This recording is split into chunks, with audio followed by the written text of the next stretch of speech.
Gaby has no idea what I'm talking about today. Yeah, we're gonna best. I'm strapped in. You're strapped in. No, but this is going to be, I think, a really cool conversation. First, for the Latina first gen piece, and the money mindset piece, money psychology, and you'll see. I went home. I'm from Miami, Cuban immigrant family, giving you guys some context. And in Cuba, for those of you that don't know, is essentially when the Castro regime took over, they took everything away. So if you owned property, if you had money in bank, anything, they said it's no longer yours. It is officially ours, and you own nothing. All the money they had saved in banks, right? They think banks are safe. They said, nope, that money now belongs to Cuba, to the government. And here's some, they printed their own money. Here's some Cuban money. Here's some monopoly money you can use, right? Still exists to this day. Any American money is called pula over there. Anyway, this is the background. Because of that, I grew up in a place where my grandparents would work. My grandfather would cash his check, bring home all the cash, keep it there, hide it somewhere. I always used to joke to them, leave me your mattress, because I would close the door when they would go get cash out, right? I have no idea. And then once a week, my aunt would sit down and do all their bills with their checkbook, balance it, and then she would total it up. I'll never forget. And she would say, "Papi, tengo que depositar $1,000." He goes, "Okay, I'll come." He would go in his room, close the door, find the money he needed, give her the cash, and then she would go and deposit the cash. So when it was clear, there was money in there. So they don't trust banks. Most Cubans, again, I grew up with a safety deposit box. I'm surprised that even existed because, again, everything was taken. We have a safety deposit box, right? Of course, we came over and, they had nothing and they had to start from scratch, whether you had an education or not, kind of didn't matter. Right. And so far as I know, and I don't want to speak, I'm super grateful for everything my grandparents and my parents and my family did. It's not a question of that at all. I remember from what I know now, looking back, that it was a paycheck to paycheck situation. Right. And we had to rely on credit cards. And eventually, things got better. Credit cards were paid off. My parents now have paid off their home and they have property in the Keys and they have property coming from Naples and they're paid completely. That's amazing. I know they paid their electric and their water. But so I go to Miami about a month ago. We had an event and I'm sitting in the Florida room, we call it, with my dad.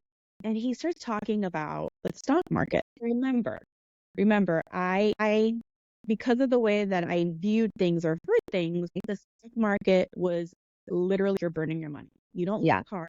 And the scary gambling, don't do it. He's there and he's sitting and he's talking about his stocks and how it's making money and how he has things invested. It was actually, I think I was mentioning that I had talked to you about investing in some stocks and how I wanted to invest in things. I always spend money on Starbucks, Disney, things. At least I feel paying myself. Exactly. Yeah. And I'm having this conversation looking at him, and he's really motivado and happy and he's proud. And he'll have stocks here and have stocks there and our stocks made this. And I'm like, Dad, this sounds really awesome.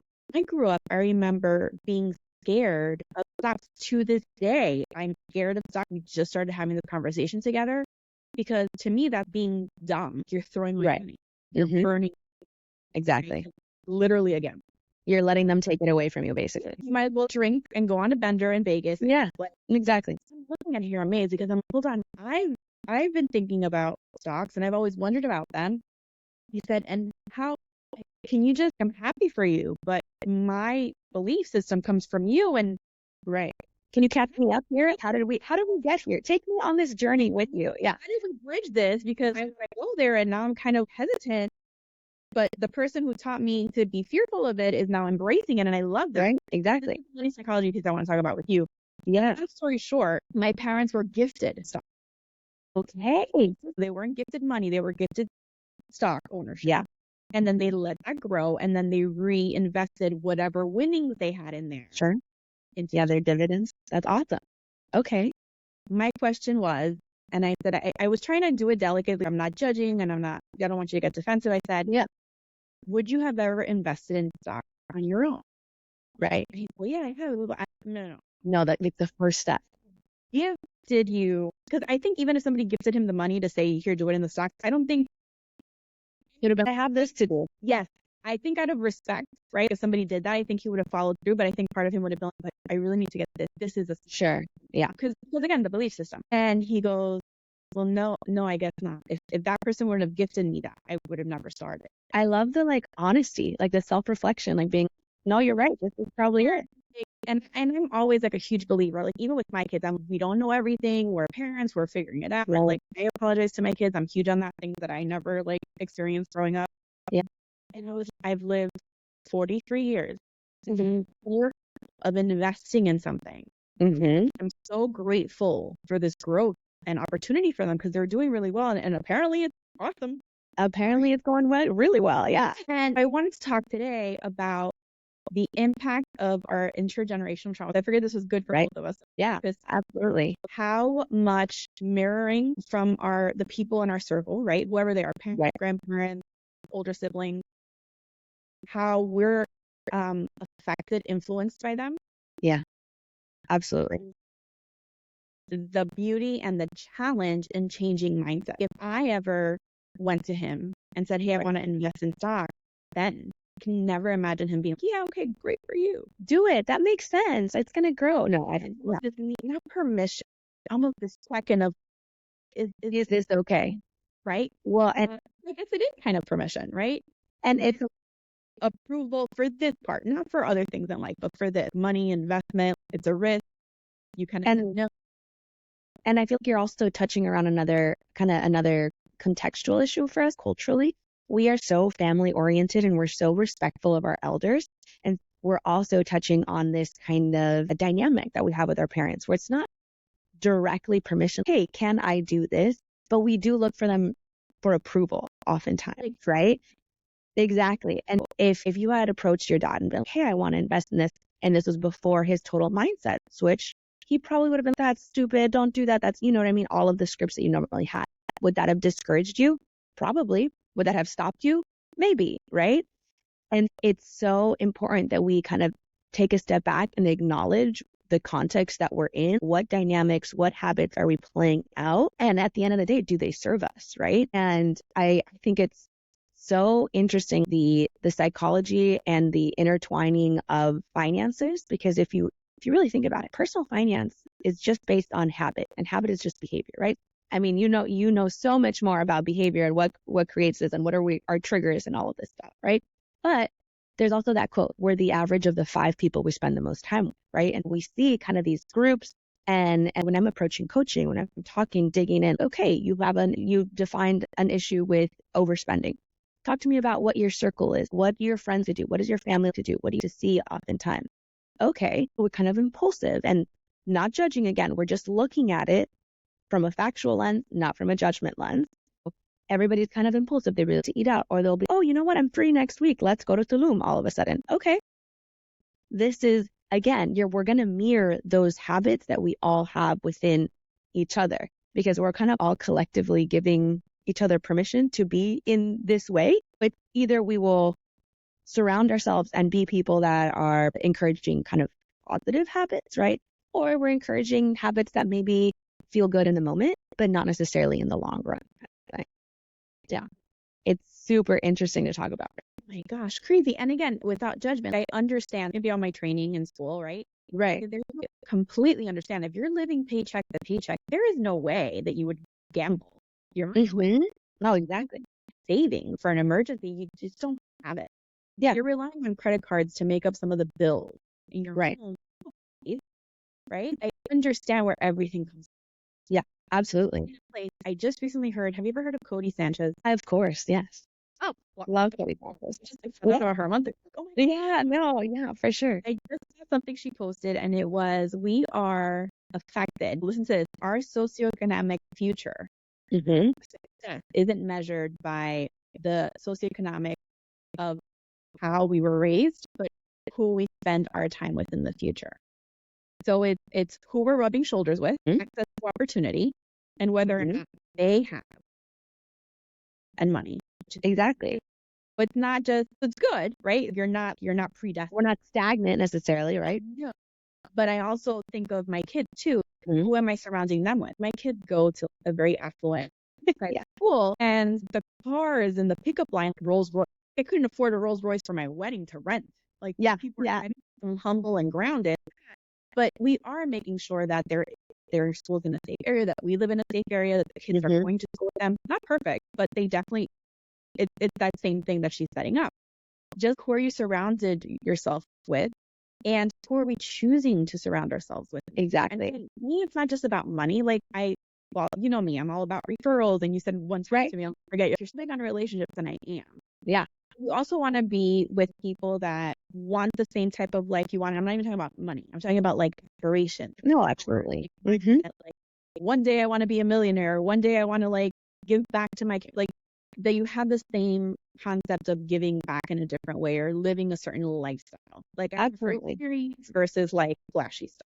Like Yeah, exactly. again, but you can't, right? You have to kind of be on the same page. Because it helps. I mean, I'm sure you've also heard that quote about, find, if you really want to achieve success, you have this goal that you really want to go for, then find a room where that goal is other people's reality, right? Because it's exactly, you learn from them, you're understanding their habits, what do they do to get there. I feel most of the time whenever I've surrounded myself with people who are, have achieved a higher level of success with me, either with business or with finance or with, just life and balance and mental health too, they're very open about, this is how I did it. If you really want to learn, most of us really, really value giving back, either in the day-to-day little chunks, person to person, or also with kind of bigger things, either with donations or even, with making sure that our business ventures or our impact is aligned to empowering our community, right? And I love that you're big on relationships, because I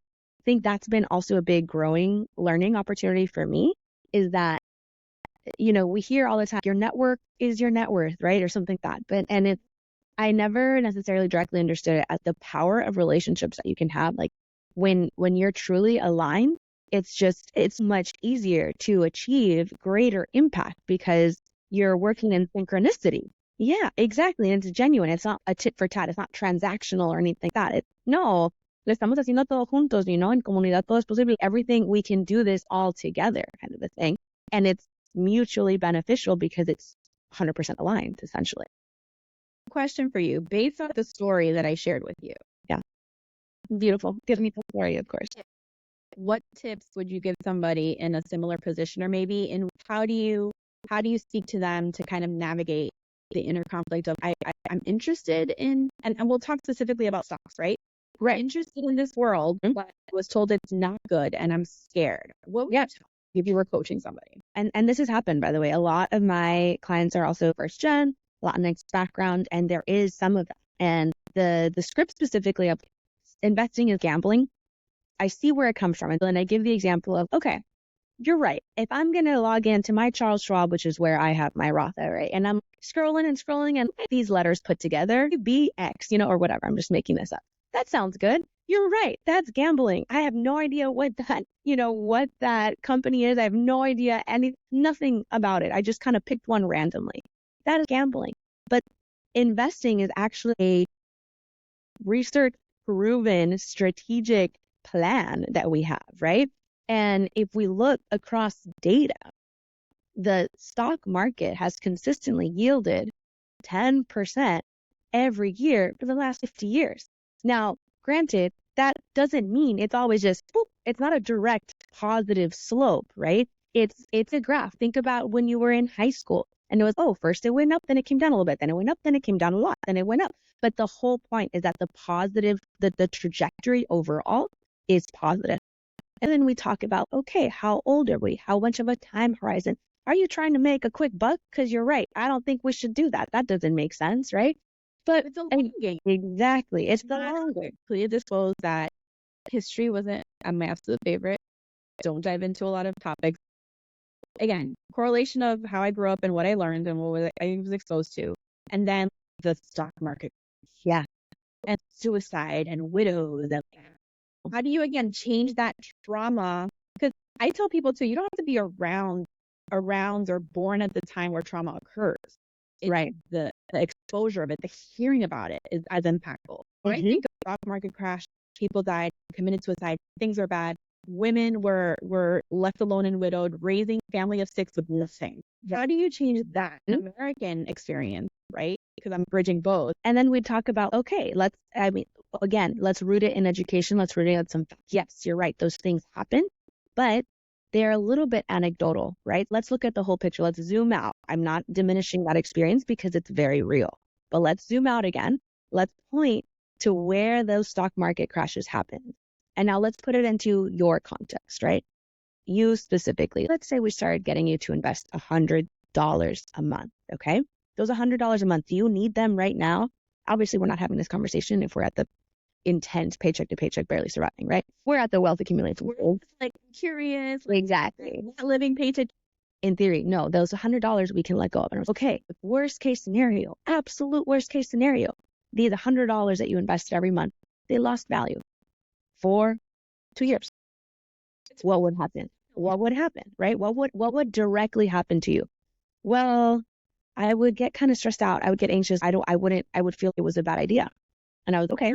Again, realistically, we're talking about $100. I'd be like, yeah, thing, but it's not a fact. Exactly. With their entire livelihood. And that's also what happened when we saw in 2008, right? My parents are in real estate. I saw directly the huge impact of that housing bubble burst, you know? Early, we bought our house, and the next day it crashed.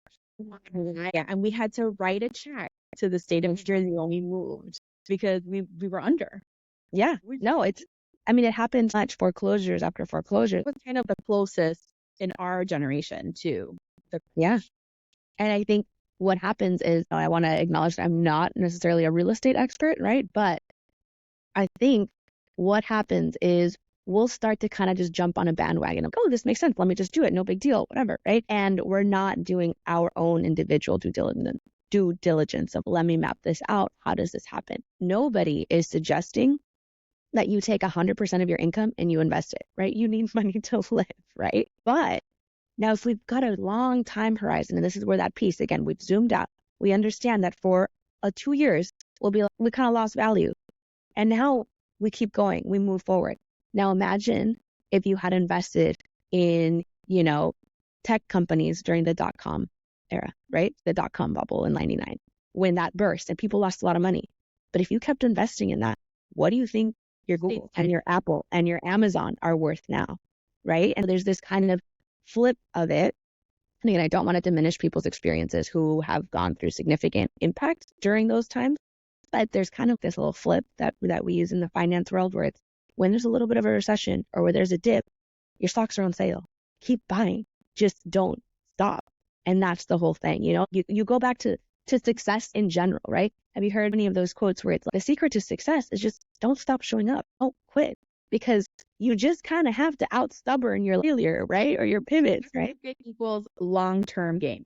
Exactly. If somebody's looking to invest in the stock market, even if it's a one-time $100, right? What would you say? Okay, plan to not touch that again for the next 10 years. Yeah, at least the next 10 years. But I would say if we are really going to do this and we're going to build this habit, we are going to build wealth, we're going to build, our portfolio, we want to make sure that you can actually retire. And a lot of my clients, I will say, I'm not sure that I'm going to retire here though. I might, go back to XYZ, whatever country. And I'm like, great, that's awesome.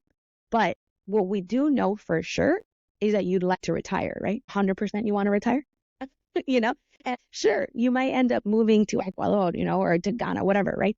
But the whole thing is, why wouldn't we today, right now, you want to make sure that future you has the option to move locations, has the option to stop working, right? So that's really what it's about. If you're 30, think about it as the next 30 years. If you're 40, think about it as the next 20 years. If you're 50, think about it as the next 10 years. What does that look at yourself up for success long term, as long as you can? I know that sounds silly, cop out, but the power of compound interest really happens with a long time horizon. You can invest only $100, $50 a month, something tiny. But if you start when you're 20, just imagine the 4 decades you're allowing for your wealth to build on itself. That's the beauty of investing. That's the beauty of the stock market, right? And I feel lately there's been this huge thing, and I'm on TikTok for it. Yeah, but the economy is going to crap, and like eventually the entire stock market is going to be nothing, and all of these like kind of apocalyptic like doomsday vibes, right? Okay, let's for a moment pretend I'm on the same page here. The entire US economy and the entire country just is done. We are not going to be worried about retirement because we are so going to be worried about right now, right? And I'm not going to change my life and change my finance plan and the way that I am planning for longer term things based on something that could happen. Does that make sense? Right? Yeah, absolutely. Gaby, thank you so much for joining us again. How can people find you and work with you? I would love to work with you. You can go to Gaby Rincon on Instagram and on TikTok. I'm at Gaby Talks Money. I'm also on YouTube, and I offer one-on-one coaching. Right, if you're looking for a consult, kind of a couple questions. You're pretty good at finance. You just have maybe some debt consolidation questions. That would be a good option. But really, if you're looking for some long-term change, let's get this done together. Realistically, a 6 to 12 month kind of working with me monthly is really, really impactful. That's really good for you if you're looking to pay off credit card debt, for example, if you're looking to really change your habits in terms of savings and investing, right? We're kind of looking for a more balanced finance plan. That's really what it's about. And I'm so excited that I actually launched my first course. It is totally a labor of love. It's called Creciendo con Dinero, a money mastery for the next generation. And it is a 3-part series, bootcampy style. Come in Monday, Tuesday, and Thursday, 1 hour. And we're basically going to take you from like money anxious, money avoidant, I have no idea how to money to I got this, I can 100% do it. And I'm really excited about those two things. It's just so aligned to our community, I think. And yeah, it's been great. And what's kind of fun is that Janessa's been a really good part of that. So, relationships really super excited for people to really get to know you. And I know you're really huge when we first met about giving back to our community. Everybody here thinking, can't afford a money manager, a strategist. Yeah. I had to like convince Gaby to raise her rate. Oh my God. Super affordable. Go on her website information and take advantage of that while she's still while I'm still affordable. Yeah. Because she truly is trying to give back to her community.